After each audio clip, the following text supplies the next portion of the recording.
हितेश जी, अन्य सहयोगी तथा युवा स्वयंसेवक। हिंदी की विकास यात्रा संस्कृत से प्रारंभ होती है। संस्कृत हिमानी जब अपने ताप से तरलाहित होती है, परिस्थितियों के ताप से तरलाहित होती है, और जब अनगढ़ शैल शिखरों से होती हुई कभी पाली, कभी प्राकृत, कभी अपभ्रंश का रूप धारण करते हुए, नाना रूपों को धारण करते हुए, कभी अवहट्ट, कभी अपभ्रंश, कभी अवधी, ब्रज, खड़ी बोली, कभी भोजपुरी, कभी मगही, कभी मैथिली, कभी पहाड़ी, कभी बिहारी, कभी राजस्थानी, अनेक रूपों को धारण करते हुए जब यहाँ तक पहुँचती है तो उसका स्वर इतना मधुर, इतना मीठा, इतना सुंदर, इतना हृदय स्पर्शी हो जाता है कि जिस हिंदी का हम आज प्रयोग कर रहे हैं, जो विषय रखा गया है, हिंदी की विकास यात्रा और उसकी प्रासंगिकता। यदि हम हिंदी की विकास यात्रा की बात करेंगे तो हमें संस्कृत से जब पाली बनती है, प्राकृत बनती है, अपभ्रंश बनती है, और अपभ्रंश को ही पुरानी हिंदी कहा जाता है, वहाँ से इसका प्रारंभ करना पड़ेगा और हमको 7वीं शताब्दी की ओर लौटना पड़ेगा। जब हम सिद्धों और नाथों की बात करते हैं, पहले सिद्ध कवि सरहपा, इनमें हिंदी की जो प्रवृत्तियां हैं, हिंदी की जो आदिम प्रवृत्तियां हैं, चाहे वह विभक्तियों का घिसना हो, परसर्गों का प्रयोग हो, कारक चिन्हों का प्रयोग हो, या भाषा का तत्समीकरण हो, इसका प्रारंभिक रूप जो है हमें 7वीं शताब्दी में सरहपाद में पहले सिद्ध कवि में दिखाई पड़ता है। और उनका कथन हुआ करता था, जय मन पवन न संचरही, रवि ससी नाही प्रवेश। आप देखिए, यहाँ भी रवि है, पवन है, इन तत्सम शब्दों का प्रयोग हो रहा है। सिद्ध और नाथ कवियों के बाद हम जैन कवियों की बात करें, स्वयंभू जो है मुख्य कवि हुए हैं। पौम चरिव इनका महाकाव्य रहा है, और इस कालखंड को जो है आदिकाल भी कहा जाता है हिंदी का। और कारण यह है इसका कि हिंदी भाषा की जो प्रवृत्तियां हैं, उनके आदिम रूप भी हमको यहाँ से दिखाई पड़ने लगते हैं।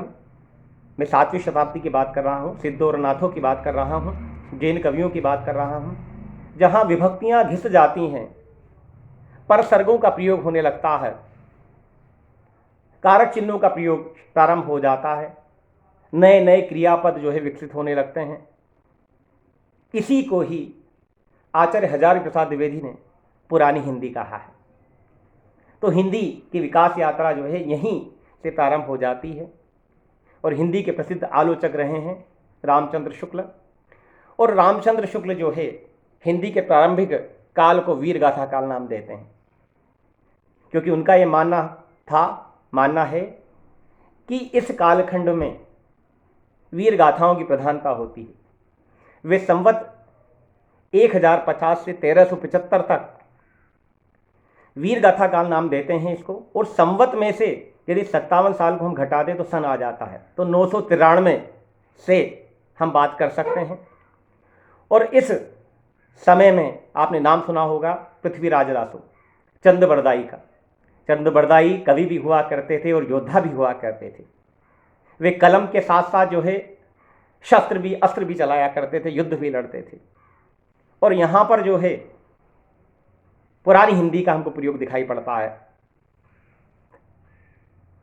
आपने सुना होगा उनका प्रसिद्ध कथन है, 4 बास 24 गज, अगुल अष्ट प्रमाण, ता ऊपर सुल्तान है मच चुके चौहान। तो भाषा का, हिंदी भाषा का सिद्धों और नाथों से, जैन कवियों से प्रारंभ हुआ जो रूप है, वह चंद बरदाई में आकर के, पृथ्वीराज रासों में आकर के इस तरह का हो जाता है इसके बाद आगे चले हम तो विद्यापति।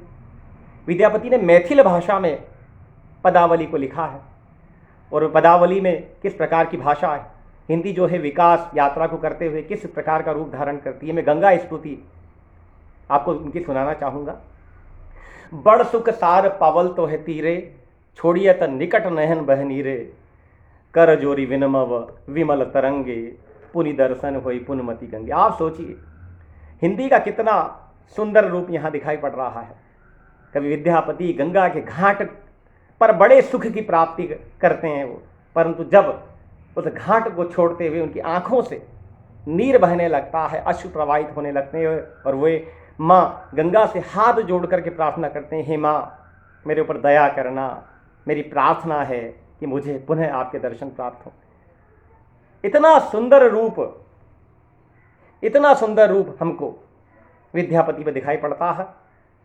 और इसके बाद ये परंपरा धीरे धीरे आगे बढ़ते बढ़ते भक्ति काल में पहुंच जाती है, और भक्ति काल के समय सीमा संवत 1375 से 1700 तक शुक्ल जी मानते हैं।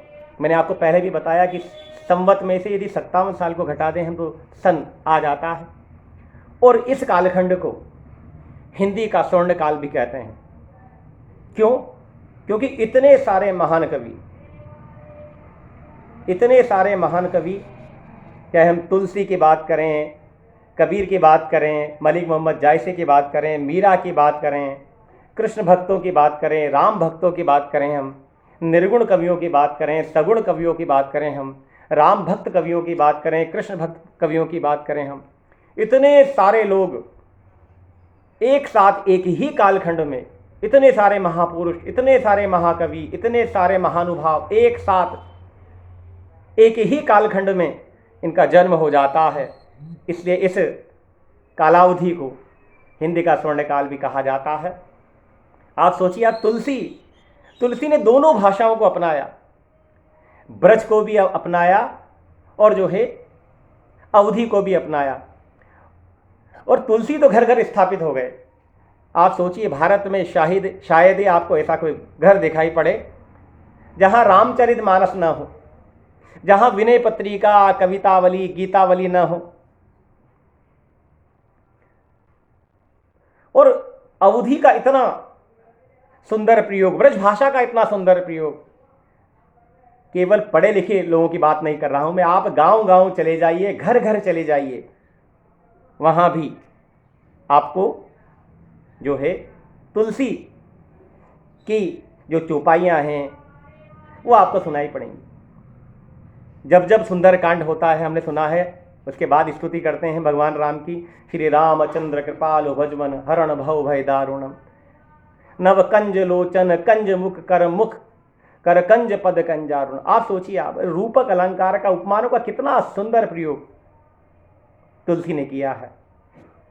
हम जो है तुलसी के साथ साथ निर्गुण कबीर को कैसे भूल सकते हैं, जो बनारस के घाट पर चुनौतीपूर्ण स्वर में कहता हुआ हमको दिखाई पड़ता है, मन मथुरा दिल द्वारिका काया काशी जानी, 10वां द्वार ये देवरा जामे ज्योति पिछाणी। अरे मन की कितनी सुंदरता की बात कर रहा है, पाखंडों को और आडंबरों को छोड़ने की बात कर रहा है, उनका विरोध कर रहा है कि ना मन मथुरा होना चाहिए। अरे मन मथुरा होगा तो फिर हमको जो है तीर्थ यात्रा करने की आवश्यकता नहीं। फिर हम सूफी कवियों की बात करें, अरे मलिक मोहम्मद जायसी को कैसे भूल सकते हैं। इस्लाम धर्म को ग्रहण करने के बावजूद भी उन्होंने भारतीय संस्कृति को अपनाया। आप देखिए भारतीय ऋतुओं का, भारतीय त्योहारों का, भारतीय परंपराओं का किस प्रकार से वह जो है अवधि में, हिंदी यहाँ जो है अवधि का रूप धारण कर लेती है, और इतना सुंदर प्रयोग करते हैं, इतना मीठा मधुर हृदय स्पर्शी प्रयोग करते हैं कि हम जो है आश्चर्यचकित हो जाते हैं। उनकी मुख्य कृति पद्मावत है, और पद्मावत में वे कहते हैं कि मानुष प्रेम भयो बैकुंठी, नाहित कहा छार भई मुटी। आप सोचिए, अरे मनुष्य का प्रेम इतना उदात्त हो जाए, इतना पावन हो जाए, इतना पवित्र हो जाए कि परमात्मा के उसमें दर्शन होने लगे, खुदा के, ईश्वर के दर्शन होने लगे। ऐसी सुंदर बात, ऐसी मानव प्रेम की बात, मानुष प्रेम की बात जो है जायसी ने कही।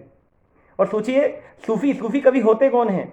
जो धर्म की, जाति की, भाषा की, गरीबी की, अमीरी की जितने बंधन होते हैं उनको तोड़ करके मनुष्यता के आधार पर सबको स्वीकार कर लेते हैं, वे सूफी होते हैं।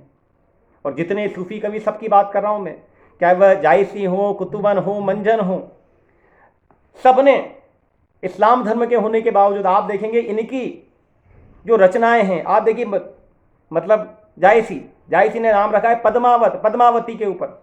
नायक कौन है? राजा रत्नसेन है। नायिका कौन है? रानी पद्मावती है। और तो और आपको आश्चर्य होगा कि अलाउद्दीन को वो जो है माया कहते हैं, राघव दूत को शैतान कहते हैं। आप सोचिए, आप धर्म से उठ करके आप कैसी सूफियत दिखाई पड़ती है, कैसी उदारता, कैसी महानता जायसी में दिखाई पड़ती है। उसके बाद हम मीरा की बात कर लें इसी क्रम में। मीरा भी बड़ी कवित्री रही है, जिन सुखों और साधनों को प्राप्त करने के लिए हम जीवन भर खपा देते हैं जीवन को पूरा, उन महलों के सुखों को त्याग करके मीरा भगवान कृष्ण की भक्ति करने के लिए वृंदावन चली जाती हैं। आप सोचिए, महलों का सुख, अरे मीरा के पास क्या नहीं था, परंतु उनका ध्येय था भगवान कृष्ण की भक्ति करना, भगवान कृष्ण के प्रति समर्पित हो जाना। तो आप सूर की बात कर लें, आप सूर के कितने मीठे पद हैं। और सूर की बात करेंगे हम तो हम वल्लभाचार्य जी को कैसे भूल जाएंगे, अष्टछाप की स्थापना करने वाले विट्ठलनाथ जी को कैसे भूल जाएंगे, जिसमें सूरदास हुआ करते थे, कृष्णदास हुआ करते थे, कुंभन दास हुआ करते थे। हम रामानंद को कैसे भूल जाएंगे। रामानंद को आकाश धर्मा गुरु कहा जाता है, जिन्होंने धर्म के आधार पर, जाति के आधार पर, अमीरी और गरीबी के आधार पर किसी प्रकार का भेद नहीं किया। अपने विद्यार्थियों को, अपने शिष्यों को उनकी प्रकृति के अनुकूल, उनके स्वभाव के अनुकूल पूरी स्वतंत्रता प्राप्त की, दी उन्होंने स्वतंत्रता उनको। तो आप देखिए, उनके यहाँ सब लोग दिखाई पड़ेंगे, निर्गुण भी दिखाई पड़ेंगे, सगुण भी दिखाई पड़ेंगे।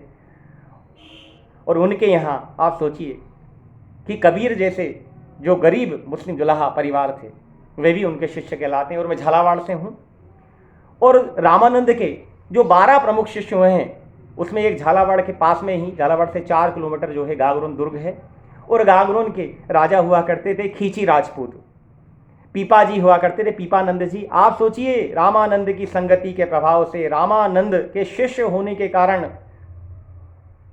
वे राजा होकर के सन्यासी हो जाते हैं, महलों का सुख त्याग देते हैं। आप सोचिए क्या कालखंड रहा है। रसखान की बात करें, अरे मुसलमान होने के बावजूद भी मानुस हो तो वही रसखान, बसो ब्रज गोकुल गांव के ग्वारन, जो पशु हो तो कहा बस मेरो चरोनित नंद की धेनु मझारन। आप सोचिए, वो कहते हैं पशु भी बनाए तो वही बनाना, यदि पर्वत का अंश बनाए तो उसी को बनाना जिसको भगवान कृष्ण ने अपनी उंगली पर उठाया था। तो इतनी सुंदर भावना हमें जो है हिंदी की विकास यात्रा में हमको दिखाई पड़ती हैं। हम भक्ति काल के बाद जो है हम रीति काल में आ जाएं। रीति काल की मुख्य भाषा जो होती है, रीति काल की जो मुख्य भाषा होती, ब्रज होती है। आप केशवदास की बात करें, आप बिहारी को कैसे भूल सकते हैं। बिहारी के यहाँ चलती हुई ब्रज भाषा के रूप में हिंदी पहुंच जाती है। और राजा को आईना दिखाने का काम केवल एक कवि और साहित्यकार ही कर सकता है। जयपुर के राजा जयसिंह के दरबार में वो रहा करते थे, और जब जयसिंह ने भोग को स्वीकार कर लिया, राजकार्य को त्याग दिया, भोग विलास में, वासना में डूब गए, राजकार्य को छोड़ दिया, जनता का हित करना छोड़ दिया, तब ये साहस बिहारी दिखाते हैं। और बिहारी एक दोहा लिख करके जयसिंह को भिजवाते हैं, और जयसिंह जैसे ही उसको पढ़ते हैं, उनकी वो काम क्रोध की जो निद्रा होती है वह टूट जाती है। और उसके बाद वो जो है अपने राजकार्य को जो है स्वीकार कर लेते हैं। उनका प्रसिद्ध दुआ है, नई पराग नई मधुर मधु, नई विकास ई काल, अली कली से ही बदियो आगे कौन हवाल। तो कुल मिलाकर यह है कि उसके बाद हम देव की बात करें। देव का इतना सुंदर प्रयोग हमको देखने को मिलता है हिंदी भाषा का। बसंत ऋतु का वर्णन वे करते हैं कि डार दुम पालना बिछुना नव पल्लव के सुमन झंगोला सोए तन छवि भारी दे। मदन कही पिजु को बालक बसंत ताही प्रातः ही जगावत गुलाब चटकारी दे। इतनी सुंदर हिंदी भाषा का प्रयोग होता है, इतनी सुंदर हिंदी भाषा का प्रयोग होता है कि जो है हम उसको देखते ही रह जाते हैं, सुनते रह जाते हैं। और हम आगे चलें तो हम रीति मुक्त कवि घनानंद को कैसे भूल सकते हैं। तो प्रेम की पीर के कवि वो कहलाते हैं, प्रेम की पीर के कवि। आप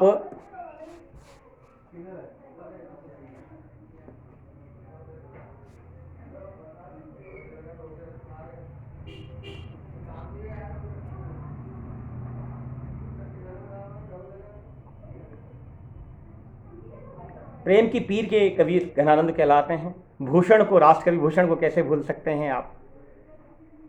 भूषण कहते हैं शिवा को सराऊं या छराऊं छत्रसाल को। भूषण केवल प्रशंसा करते हैं तो केवल दो राजाओं की प्रशंसा करते हैं। वे वीर शिवाजी की प्रशंसा करते हैं या बूंदी के राजा छत्रसाल की प्रशंसा करते हैं। और कारण है दोनों की वीरता, साहस, शौर्य और पराक्रम में भूषण का पद भी आपको सुनाना चाहूँगा। इंद्रजिम्बी जंब पर, बाड़ावसु अंब पर, रावण सदंब पर, रघुकुल राज है। पोनवारी वाह पर, शंभुरति नाह पर, जो सहस्त्र बाहु पर, राम द्विज राज है।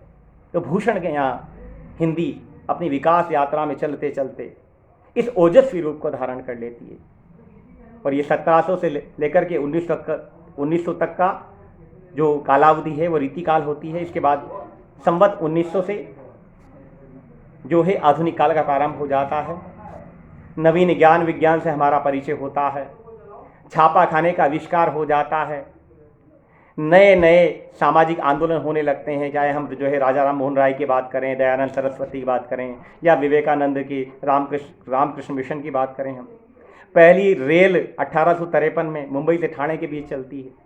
1857 का भारत का स्वाधीनता क्रांति की शुरुआत हो जाती है।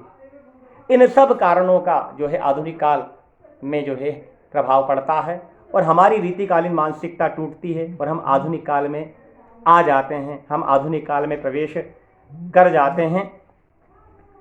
और जो है इसमें भारतेंदु हरिश्चंद्र जो है आधुनिक काल के प्रवर्तक कहलाते हैं। उनका बड़ा मुख्य योगदान होता है, क्योंकि उनका जो भारतेंदु मंडल होता है जिसमें प्रताप नारायण जी हैं, बद्री नारायण प्रेमघन हैं, ये सब लोग मिलकर के हिंदी को आगे बढ़ाने का काम करते हैं, हिंदी को गति देने का काम करते हैं। आप जो है अंधेर नगरी नाटक पढ़िए, आप इतना सुंदर नाटक है कि आप जो है आप उसको पढ़ करके जो है आपको हृदय को स्पर्श करेगा।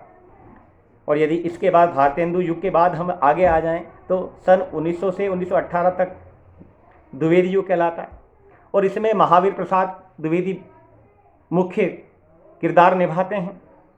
हिंदी भाषा को परिष्कार करने का श्रेय उनको जाता है। हिंदी भाषा को संस्कारित करने का, परिष्कृत करने का, परिनिश्चित करने का श्रेय उनको जाता है महावीर प्रसाद द्विवेदी को। और वो हिंदी की एक पत्रिका होती है सरस्वती, उसके संपादक होते हैं।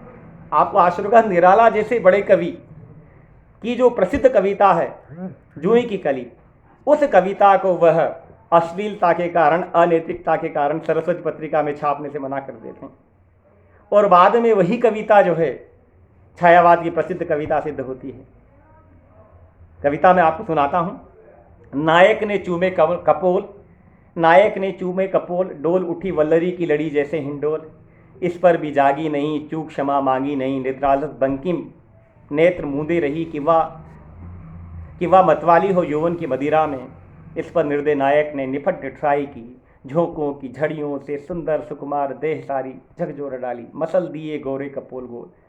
इस रचना को, जो निराला की प्रसिद्ध कविता है जूही की कली, इसको महावीर प्रसाद द्विवेदी छापने से मना कर देते हैं। और 1918 से 1936 तक का जो समय है, जो ये छायावाद कहलाता है।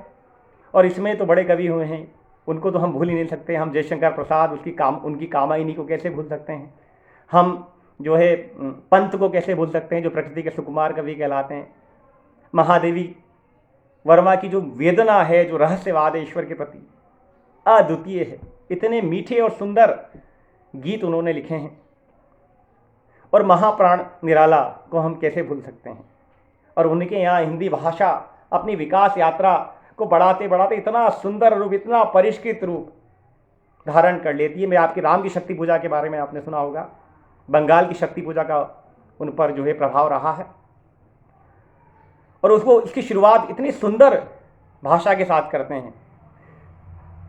वे कहते हैं, रवि हुआ अस्त ज्योति के पत्र पर लिखा अमर, रवि हुआ अस्त ज्योति के पत्र पर लिखा अमर, रह गया राम रावण का अपराजय समर, आज का तीक्ष्ण शर विद्रुत क्षिप्र कर वेग प्रखर, शतशेल संवरणशील नील नवगर्जिस्वर।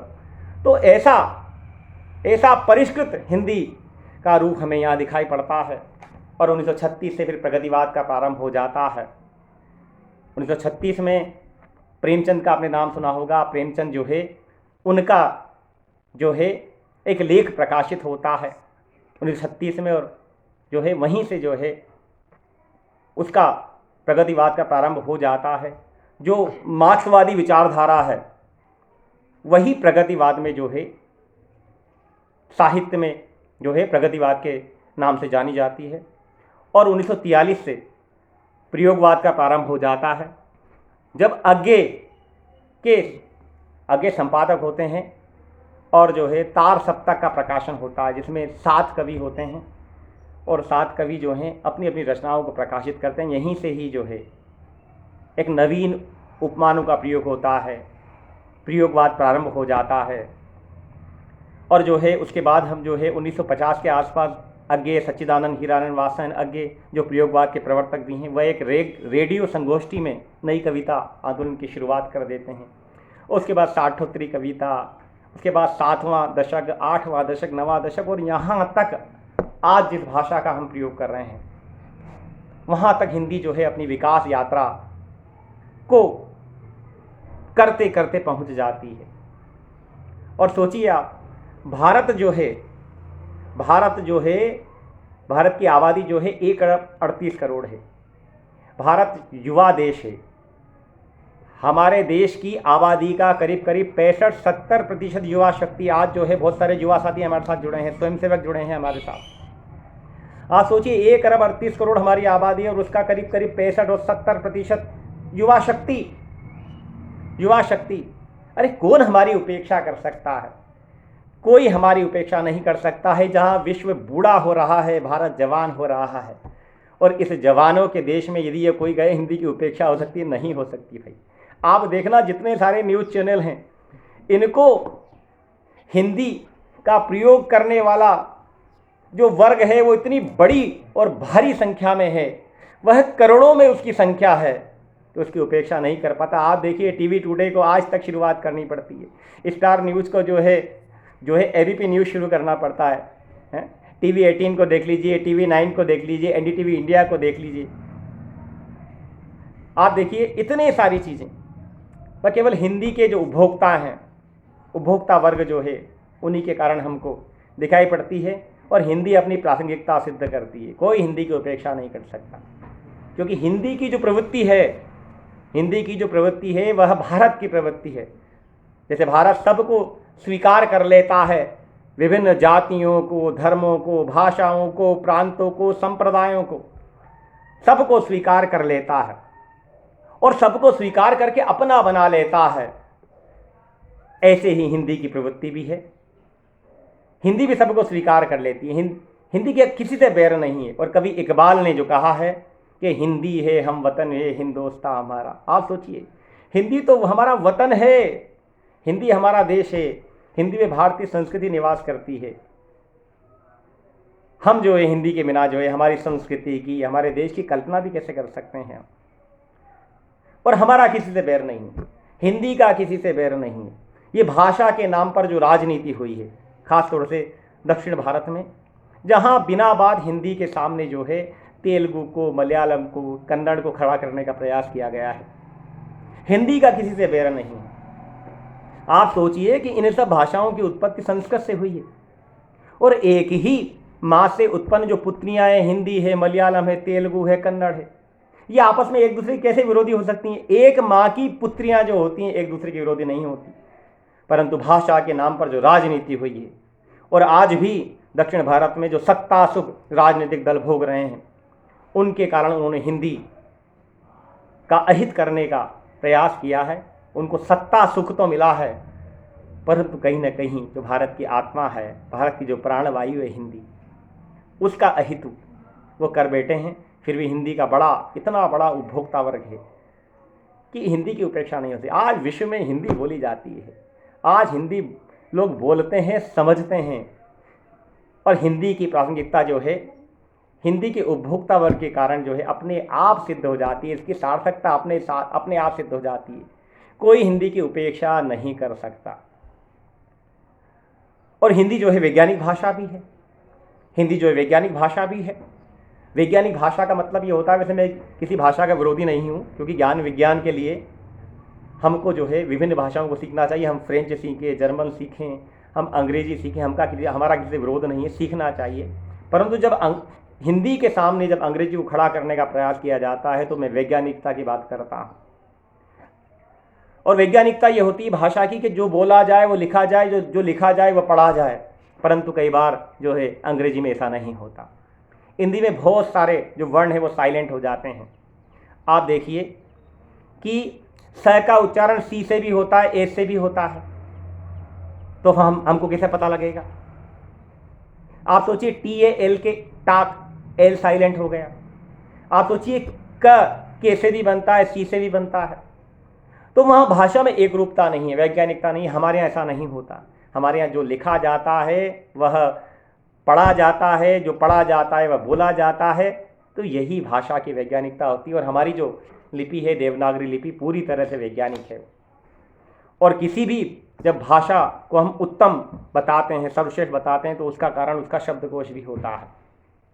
और जहाँ इंग्लिश में केवल 1.5 लाख शब्दों का प्रयोग होता है, हमारे यहाँ 2200 संस्कृत की धातुओं से बनने वाले जो शब्द हैं उनकी संख्या 2 से 4 करोड़ सिद्ध हो जाती है। 4 करोड़ है। आप बताइए, इतनी समृद्ध, व्यापक और विशाल भाषा है हिंदी। आप देखिए कि अंग्रेजी में आप जो है पानी को वाटर कहेंगे, दूसरा पूछिए आप, पसीने छूट जाएंगे उनको। हमारे यहाँ जल है, तोय है, अम्बु है, सलिल है, नीर है, इतने पर्यायवाची हैं आप। तो हिंदी बड़ी समृद्ध भाषा है। आप देखिए कमल को देखिए, वहाँ लोटस कहेंगे आप। हमारे यहाँ देखो आप, जलज है, पंकज है, नीरज है, अम्बुज है, नलिन है, अरविंद है, इतने इतने शब्द हमारे यहाँ हैं। हिंदी का शब्दकोश तो जैसे महासागर है, और इस महासागर में बहुत सारी मणियाँ हैं, रत्न छुपे हुए हैं आप। तो हिंदी की कोई उपेक्षा नहीं कर सकता। हिंदी भारत की भाषा है। और एक कहा जा रहा है कि 21वीं सदी भारत की होगी, क्योंकि भारत विश्व का सबसे बड़ा यूथ है। और जो है आप सोचिए कि 21वीं सदी भारत की होगी, तो निश्चित मानिए आप उसमें जो हिंदी का बहुत बड़ा योगदान होगा। बिना हिंदी के हम 21वीं सदी का जो सपना है भारत का, उसको साकार नहीं कर सकते। और हमको हमारी भाषा व संस्कृति पे गर्व होना चाहिए। सबको होता है। चीन को देख लीजिए आप, चीनी भाषा और संस्कृति के आधार पर आगे बढ़ा है। जर्मन को ले लीजिए, फ्रांस को ले लीजिए आप, इंग्लैंड को ले लीजिए आप। आज सब लोग अपनी अपनी भाषा और संस्कृति को अपना करके उन्नति करते हैं और विश्व में अपना सर्वश्रेष्ठ स्थान हासिल कर लेते हैं। हमको भी हमारी जो भाषा है, मातृभाषा है, राष्ट्रभाषा है, राजभाषा है हिंदी, उसको अपनाना पड़ेगा। और जैसा कि सर ने प्रारंभ में बताया कि 14 सितंबर 1949 को भारतीय संविधान में भारत की राजभाषा हिंदी को घोषित किया गया था, इसलिए हर वर्ष 14 सितंबर को हिंदी दिवस मनाते हैं। और आज आप जो है हिंदी पखवाड़ा मना रहे हैं। मेरे जैसे सामान्य अध्यापक को आपने इस कार्यक्रम में मुख्य वक्ता के रूप में आमंत्रित किया। मैं आप सभी लोगों का हृदय से, मन से बहुत बहुत आभार और धन्यवाद व्यक्त करता हूँ। जय हिंद, जय भारत।